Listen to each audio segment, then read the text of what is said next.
Multicolor. How does it work? There are a lot of multicolor systems out there nowadays, but which one should you be using? Today we're going to look at a handful of multicolor systems. With so many different options available now, I wanted to compare them all a little bit and see which ones have the advantages. Now I'm recording in September of 2025, so any prices that I mention or availability type things may have changed. Go ahead and just check the old internet to see if I'm right or wrong. And I don't mean the comments section. Believe me, if you ask them, I'm wrong.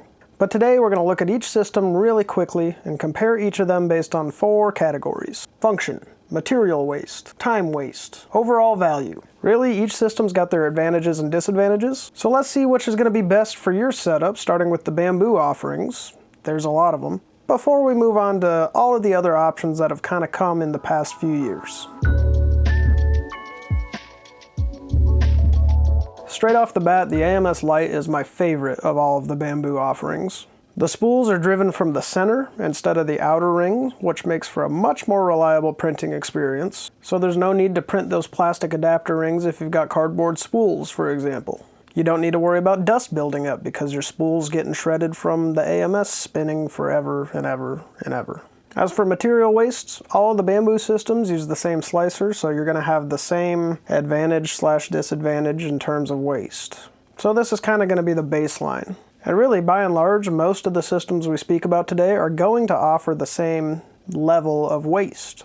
This is just a byproduct of the single nozzle multicolor system, but we'll still touch on it. So for this AMS, since there's 4 individual tubes all going to the tool head, that creates a bit of an advantage. The filament really only needs to retract from the collector in the tool head to allow for the new filament to be inserted into the tool head. So that retraction distance for filament changes can be pretty advantageous in terms of time savings, but the disadvantage here is, look at this packaging. This thing's a mess. So I guess if you've got loads of space on your bench or your desk or wherever your machine is, and you're not really concerned about this horrendous packaging, this is a really great option for you. The value here is great. The AMS Lite was intended for Bambu's entry level of machines, so it makes sense that the value would be good with this. But if you're trying to stack up a bunch of these right next to each other, you're going to be wasting quite a bit of space. Just something to keep in mind. So the AMS Lite is available individually or in machine combos. And at the time of recording, they're only $150 extra when purchased with a machine in a combo. Otherwise, $230 gets you the AMS Lite on its own, so really it's not that bad. Now before we move on to the standard AMS, we just launched the cheapest and most expensive Patreon that I've ever seen. For a staggering $2 a month, you can get yourself a little bit of extra Keo prints in your life, should you so desire. It comes with some benefits, most notably a discount at keoprints.com if you're interested, but also you'll get your name on the wall here. So head to patreon.com. The link's in the description, and join us as we campaign to create content full-time. Now on to the big dog that started it all, for better or for worse. The Bambu AMS has become the default multicolor box in the consumer 3D printing community. And that's because this was the first time we saw a manufacturer offer a reliable multicolor system at scale inside of a value that a regular person could afford. Like, people weren't making multicolor boxes that were just a peripheral device that you could plug into your printer before Bambu did it, especially not at a consumer level. It may or may not have been the first of its kind, but it was the first to retain the mass adoption that we're seeing with all these other multicolor units today. Now, as a result of this entry into the community, every other manufacturer is kind of copying or doing a similar format thing with their machines. It's a box that plugs into your machine and it houses 4 spools of filament. It'll automatically feed and retract that filament to achieve color changes. And when the filament's fed into the tool head or retracted from the tool head, the old material is cut, the new material is fed into the tool head, and a purge happens to create the color change completely with no bleed. So we'll dive in a little bit more, but the AMS specifically has 1 tube exiting the machine heading to the tool head. Instead of the 4 individual tubes that we saw from the AMS Lite, you just get the single output from the box. Now that means 2 important things. The filament changes could take a little bit longer because it's got to retract all the way from the tool head back inside of the AMS box itself before the filament's out of the way for the next filament to be put into that same tube. That's a much greater distance than moving it just out of the collector on top of the tool head, for example. But the other thing that you need to take note of when talking about this system in particular is that one tube exit means all 4 of these spool bays need to collect into that one tube inside of the multicolor box. That added complexity means these little tubes that feed into the collector inside of the AMS are buried deep within that unit. So if the filament breaks inside of there, or one of those tubes wears out or something, you are taking this sucker apart, my friend. Otherwise, looking at the AMS, we're afforded some other options that this format of box yields. For example, you can daisy chain 4 of these units together to print up to 16 colors on the same print. There are several other manufacturers that are doing this now, but when this first came out, this was a pretty big deal. But the AMS Pro 2 is the AMS perfected, in my opinion. Well, kinda. We still have spools being rolled from the outside instead of from the inside, which leads to the unreliability, and that's unfortunate. So maybe it's not perfected, but the AMS format itself perfected. But there are a handful of welcomed improvements here. For starters, we've got a filament dryer. This is something that should be standard on any of these AMS, ACE, CFS, multicolor boxes that we come in contact with now. It's been long enough that each manufacturer's made their own box. They should all have filament dryers in them. There's no excuse. Now, the Bambu AMS Pro 2 is kind of a bummer with its filament dryer because you can't print with it while you're drying, and it makes you take the filament out and feed it into the spool so it can roll the spool. Now, I get that's probably better for drying the spool and you don't get hot spots and all that stuff, but like, just give me the option. Don't make me take the filament out of the thing, and just let me print and dry at the same time. Just give me the option, Bambu. What are you doing? But otherwise, it's a great unit. Another welcomed improvement is the access to those tubes that I was talking about.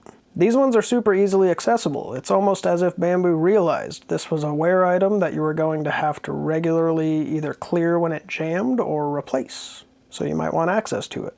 My goodness. No more taking the thing apart and losing tiny screws. Not talking about the material waste. This configuration's got no other advantages or disadvantages compared to any of the other ones we've already spoken about. The filament's cut, retracted, purged, sent out the back of the machine. But another feature that was added to the AMS Pro 2 over the standard AMS is the use of brushless servo motors. Every time I mention the AMS servo motors on the AMS Pro 2, somebody's in the comments correcting me saying that it doesn't use servo motors. Am I missing something? But the important thing about the servo motors being implemented in this format is the fact that they are fast. As a result, filament retractions and color changes can happen a lot quicker, which means your prints are completing much faster. You like that? Overall, this is the most expensive iteration of the Bambu AMSs, but I feel like pound for pound, it's kind of offering the best features. So this one's only $300 on its own, and it's $370 if you buy it in a combo because it comes with the hub and some other garbage and stuff, so no real savings afforded getting it with a machine. But with the standard AMS being $270, 30 extra bucks gets you the AMS Pro 2. That's kind of a no-brainer for me. And of course, I'm a Bambu fanboy, so I'm obviously going to spend more money and buy the expensive one. Of course. Hey, you can grab your Team Bambu or Never Bambu t-shirts at keoprints.com if you like. Show all your friends that you're a Bambu fanboy, or show all your friends how much Bambu sucks. Also, honorable mention to the AMS HT. This one offers the same functionality as the AMS Pro 2, but it cooks everything a bit hotter for your high-performance materials that require a higher level of heat for drying properly. This one's strictly $160, regardless of it being purchased with a printer or on its own. Now, to build on the other multicolor options that we've mentioned so far, I wanted to cover the H2D as well. This is one of the few options available that don't do color changes strictly through purging out of the same nozzle. I don't have any tool changers to compare, but I do have a couple of H2Ds, so that's what we're going to speak about. Now, obviously the benefit here is that each nozzle can be primed with their own individual color or material.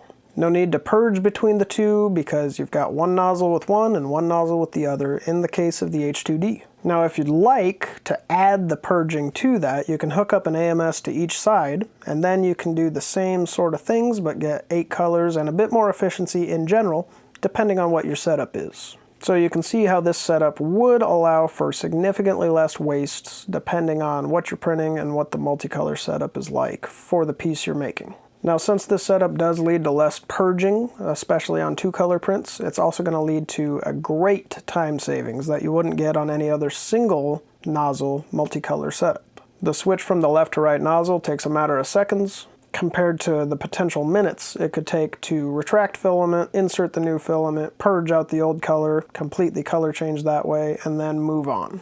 So it sounds like a good solution, right? No need to keep watching the video, we got to the bottom of it, just get the H2D. Well, there's a problem. Is this setup even a good value? Well, this machine's expensive, for sure. Even by Bambu standards, it's the most expensive thing they offer. But it also offers a level of flexibility that no other machine in their line even comes close to. I made a whole other video discussing the value proposition of this machine, so if you want to dive more into that question, that's there for you. But clearly you know what team I'm on. Now, as we move away from the Bambu machines and into some of the other offerings from different manufacturers, we need to take a second and thank today's sponsor, PCBway. PCBway is your answer for anything you need in terms of manufacturing. With access to the professionals that can run all sorts of fancy machines, PCBway will allow you to do things like PCB manufacturing, but of course it's more than PCBs. You can have 3D printing done, or sheet metal fabrication, or CNC milling. PCBway can do it all, and you don't need to know anything other than how to upload a 3D model. From there, select the specifics like your color or material, and you know what? The rest is taken care of. So if you need a project finished and you just can't figure out how to injection mold the piece that you need, well gosh dang it, click the link below. Thanks PCBway for sponsoring this video. Talking now about Creality, they've got one of these multicolor boxes too. It's called the CFS. The CFS, or Creality Filament System, is really similar to the Bambu AMS. But Creality has had some time for the AMS to show its flaws, and you know what? They attempted to fix some of those. For starters, they've added a little display to the front of it, which shows you things like temperature and humidity. Though it doesn't include a filament dryer on board, this is a nice touch. But importantly, an upgrade that they have added was these little cutouts on the bottom of the machine to allow you to access the PTFE tubes. Again, no need to take the thing apart, you can just access them from the outside. That's incredible. What an oversight on Bambu's part with the original AMS. Everybody should do this. Also, the lid's got this little spring-loaded buffer thing that kind of pushes against the spools. So as the spools run out of filament and become lighter, they're not jumping around inside of there. I'm not sure that adding drag to the system by putting this resistance on the spool as it feeds is the answer, but also I don't know what the answer is, so good on you, Creality, you've done something to try and address a problem. Let me know what you think about this, and if this is the correct way to go, or if it's the wrong way to go, or if you have the answer. The comment section typically has all the answers. But I will say this buffer thing does suck for the cardboard spools, but like most of these AMS style systems suck for cardboard spools, so take it or leave it, it's kind of the same. Talking about waste, again, this system has no major advantages or disadvantages. It uses a common nozzle, so it's going to require a purge to happen in between color changes or material changes. But similar to the AMS Lite, the CFS has 4 individual tubes coming out of the back of the box, instead of just 1. This means the filament doesn't need to retract nearly as far during color changes, which can lead to a time savings over single tube systems like the AMS, for example. Now again, most of these systems are going to offer the same kind of material usage numbers because they are all based on the same slicer, more or less. So if you're waiting for a silver bullet here, you're not going to find it. Single nozzle multicolor is always going to be wasteful. But at the time of its release, the CFS was meant to compete with the AMS and the ACE. The ACE had a filament dryer built in, and the AMS didn't at the time, so a $320 price point for the CFS was not too far off the mark. Well, now there's other options in this price point that do offer things like a filament dryer. So now a $320 CFS seems a little bit steep. Now again, this one supports the feature of chaining multiple boxes together, so you can get up to 16 colors on one print if you so desire. So at least the feature set's comparable. Also, honorable mention to Creality for using one multicolor box for all of its range of machines. So if you want a Creality Hi or if you want a Creality Q2, same multicolor system, whether you're talking about an entry-level printer or a more prosumer level printer. No need to have an AMS and an AMS Lite that don't play together. Good job, Creality. Boy, I never thought I'd say that. Gonna have to edit that one out. Right, so we've done a bit of talking about these peripheral units, the multicolor systems that are added to the machine, so to speak. But let's cover something that's a little bit more integrated. The Flashforge IFS, or Intelligent Filament System. So smart, so intelligent. It's a super compact unit that mounts right to the side of the AD5X. The spool holders slide right onto the side of the machine, which makes for a super compact, very clean mounting solution and package overall. And the spools are driven from the center instead of rolling on the outside of the spools. You know how I feel about that. It's way better. So cardboard spools, plastic spools, doesn't matter. More reliability, no silly mess of tubes all over the workbench. One compact thing. Good job, Flashforge. Although one downside to this fully integrated system is the lack of expansion. As far as I'm aware, you're not hooking a couple of IFSs together to get more than 4 color printing at once. If you want to watch more about this machine, we opened it up in this video here. Now the material waste, again, is really similar to a lot of the other machines that we spoke about because Slicer is based on the same slicer as all the other machines. But there is one thing of note that I need to talk about. The purge waste is cumbersome. For whatever reason, each piece of purge waste has this really long tail, this string attached to it. And you wouldn't think this is a really big issue, but as they all stack up when you're doing longer prints, it becomes quite an issue. They don't stack up well. It's like if you were trying to fill a trash can with little pebbles, you could probably fit a lot more little pebbles. But if you're trying to fill something up with like branches or something, you gotta chop it all into mulch before you can really fill up the trash can. I don't know if that's a good analogy. That's the one I'm going with though. So this is kind of a nitpick, but if you're running a really long multi-day print, for example, you really got to keep an eye on your purge waste to make sure it's not backing up into the machine. That's the case for most of these systems, but this one in particular. So the system does have your purge bin filling up faster, but there's a potential for time savings. Again, we've got 4 individual tubes that are collecting in the tool head. So again, the retraction during color changes, the distance isn't that far. Getting the filament out of the way to feed the new color in is a matter of inches instead of feet, which should translate to faster color changes in the long term. Now moving on to the value, this one is a strong contender. This printer can be had for $420. Nice. Which makes it our cheapest Core XY multicolor option. With so many machines coming out these days, and no doubt a handful more coming out in a few months, it's kind of hard to weed through and see which ones are actually a good value and which one's going to be most suitable for your setup. But spending $20 more than an A1 Mini to get you a Core XY multicolor high-speed thing, pretty good value. Alright, we're moving right along here. The ACE, or Anycubic color engine, is something that we've had on the channel a handful of times. There was the Cobra 3, the Kobra S1, the Cobra Max that we covered a couple of times. So it's kind of the same as the AMS, there's provision for 4 spools, but this one's got a filament dryer built in. Now when this came out, this was a huge deal. It still is, but this was the first contender to come out after Bambu came out with their AMS. This was the first competitor to the AMS. So the fact that they added a filament dryer was a pretty big deal. Unfortunately, with my experience, the reliability is a little bit hit and miss with this unit. I've had frequent jams, especially with loading or unloading filament, and I covered that more in depth when I did my Cobra Max review, so you can check out this video if you want to learn more about that. But the other applications that we've messed with this box, it's been fine, so who knows. Now, like the other peripheral style units, you can hook 2 of these suckers together and print up to 8 colors on the same print. Although Anycubic does cut you off at 8 colors, instead of the more common and likely overkill 16 colors. Again, material waste is kind of the same as everything else. This machine does have to purge for color changes, whether it's connected to the Cobra 3, Cobra S1, Cobra Max, it's got to do it. That's just life. But regardless of which machine it's connected to, the time savings are available because this one's got 4 individual tubes coming out of the back of the ACE. Once again, we only need to retract out of the collector, whether that's on the back of the machine or at the tool head, which means we could be getting a time savings during filament color changes.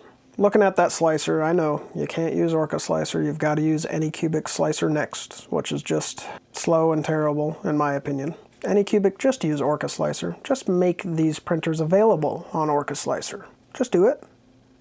Although, one thing Anycubic does really well with all of their machines is the overall value. When you break it down, they're offering quite the feature set at a ridiculous price. Everything's very competitive, but for the ACE, you're only looking at $250. And that's with a filament dryer built in. I'm pretty sure that makes this our cheapest option so far. So despite the issues that I've had recently with this box, this is actually an excellent option. If it's suitable for your setup, you'll have to make that decision. Finally, let's talk Qidi. If you follow the channel, you know that we're fans of Qidi. They have great offerings, especially if you're trying to print really hot or really abrasive. Especially if you're not trying to spend H2D kind of money. Now the Qidi box just came out and it follows the kinds of things that you would expect to see in a multicolor box like this. Filament dryer, check. 16 color or material printing capabilities, check. We've seen all of that already. What else can this one do that's different? How about print abrasives directly through the box? Have we seen that yet? Nope. Except for all those times you ran abrasives through your AMS because you didn't know that you weren't supposed to run abrasives through your AMS directly. Whoops. Not me, my friend. Paul did that, not me. The Qidi box is abrasive ready, and that's a feature that I like. I like that. Now talking about material waste, again, it's the same as all the other options that we've seen. Well, not all the other options. It's the same as the other similar, you know what I'm talking about. But now at least your material waste is going to be a lot more expensive because you can use a lot more expensive materials. Wait, is that an advantage? No, that sounds terrible. But once again, we're seeing the more advantageous 4-output setup on the back of this box instead of just 1 tube. Now this is kind of a compromise setup because it still goes into a collector that's on the back of the machine, similar to the Kobra S1 from Anycubic. So the retraction isn't happening right at the tool head. It does have to retract from the tool head all the way back into that hub on the back of the machine. But it still doesn't have to go all the way from the tool head to the hub to the multicolor box itself. So kind of a hybrid setup. So machines like the Cobra Max and the A series from Bambu still have the advantage because they only have to retract a little bit to get it out of the way of the collector at the tool head. But it's still a shorter distance than going all the way back to the multicolor box. Overall, I think this setup's an excellent value. For as well as these machines print, the Qidi printers have always been a great option, particularly if you're trying to print really hot and abrasive. But somehow this Qidi box only costs $230, which is just crazy to me. They managed to come to market with a box, their first entry into this segment, that prints abrasives, which is a feature that we haven't seen yet in any of these other boxes, and it's like cheaper than everybody's. That's crazy. So they aren't available at the time of recording because it's still kind of a new product, so we'll see if that price changes. But as it stands, great job, Qidi. You've really done well.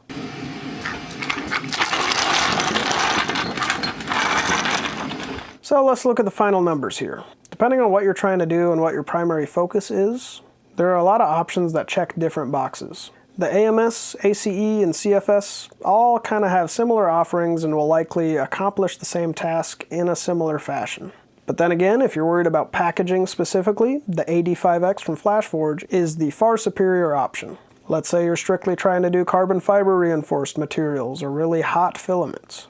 You're going to be wanting the Qidi box and the Plus 4 or the Q2 printer. And of course, if you're printing specifically 2-color prints and you're doing it at scale, maybe you ought to look at the Bambu H2D. That price tag shouldn't be too much of an issue for you because you're going to be able to see that value. I would have liked to cover the Elegoo multicolor box, but at this very second, it hasn't been announced yet. But let me know what other systems I've missed and ones that you would like me to get a hold of and maybe compare as well. Check out KeoPrints.com to pick up some merch if you want to support the channel. And please consider checking out our Patreon if you want to support helping us do this full time and bring you more content more consistently. Of course, if you want any more information about the machines and units that I've mentioned in this video, you can check out the affiliate links in the description below.